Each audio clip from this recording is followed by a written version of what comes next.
আপনার লজ্জা লাগে না? নিজের মায়েরে তার স্বামীর কাছ থেকে আলাদা করতেছে। ব্যবস্থা করেন। ঠিক আছে, আমার মায়া যদি আমার কাছে না থাকে, জামার কাছে থাকুক, তাও যেন মেয়েটার আমরা খুঁজে পাই। সব নাটক স্যার, সব নাটক। এটা একটা খারাপ, একটা মিথ্যাবাদী স্যার, মিথ্যা কথা কইতেছে, বানোয়াট কথা কইতেছে। কিচ্ছু নেই স্যার, ওনার কথা বিশ্বাস করবেন না স্যার। আপনারা রোজ রোজ কেন আসেন এই পাগলটার কথা? কোন তো আমার, আমি আছি আমার মায়ের সুখী, আর কি আবল তাবল করতেছে আমাকে। আচ্ছা মুরব্বী, আপনার মেয়ে পালিয়ে গেছে কেন? পালানোর আগে কি কোনো মেয়ে তার বাপ মারে কয়ে যায় কেন পালাই গেছে? তাহলে আপনি পুলিশকে জানান না কেন? আসলে হয়েছে কি, এই হতচ্ছাড়ার কারণে পালাইছে। অনেক বিয়ে করে ভুল করছিল আমার মায়া, এটা সে বুঝতে পারছে, এই জন্য পালাই গেছে। আমরা খুঁজে দেখতেছি, না পাইলে তো সব শেষে থানায় যাইতামই আমরা। স্যার আপনি কি করতেছেন স্যার? ওনার কথা স্যার বিশ্বাস করেন না। ওনাদের কথা বিশ্বাস না করলে তোমার কথাও বিশ্বাস করা যাবে না।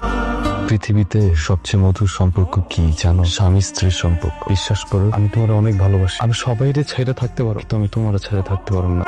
পানি মারলেন, পানি মারার তো কোনো দরকার ছিল না। আমি তো ঘুমাই আসছিলাম। অচেতন মানুষ একটা কূপ দিয়া আমার পুরাটা ফালাই দিতেন। এই বেটা, তুই তো মইরে যাবি এখানে, তাও আমার মায়ের কোনোদিন পাবি না তুই। আমার মায়ের পাইতে হলে তোরে এখানে মরাই লাগবে। কিয়ামত হয়ে যাবে তো আমার মায়ের পাবি না তুই। তুই আমার চোখের সামনে থেকে যা। যাবো না, আমি কোথাও যাবো না। আমার মাইরা ফালাইলেও আমি এই বাড়ির থেকে কোনো জায়গায় যাবো না। আমার আশটাও মরে যাওয়ার পর গলাটা ব্যাগে করে তাকায় থাকবো। আমি কোথাও যাবো না। আমি তো আপনার মাইয়ারা ভালোবাসি না, আমি আমার বউরে ভালোবাসি। তারে উদ্ধার করে যারা আমি কোথাও যাবো না। আরে আমার মায়া তো নাই এই জায়গা, তুই পাবি কেমনে? নাই তো কি হইছে? অপেক্ষা করুন, কোনো না কোনো দিন তো সব রইবো। আই বলো, চুপ করো তো। আমার মাইয়া তুমি কোনোদিনই পাইবা না।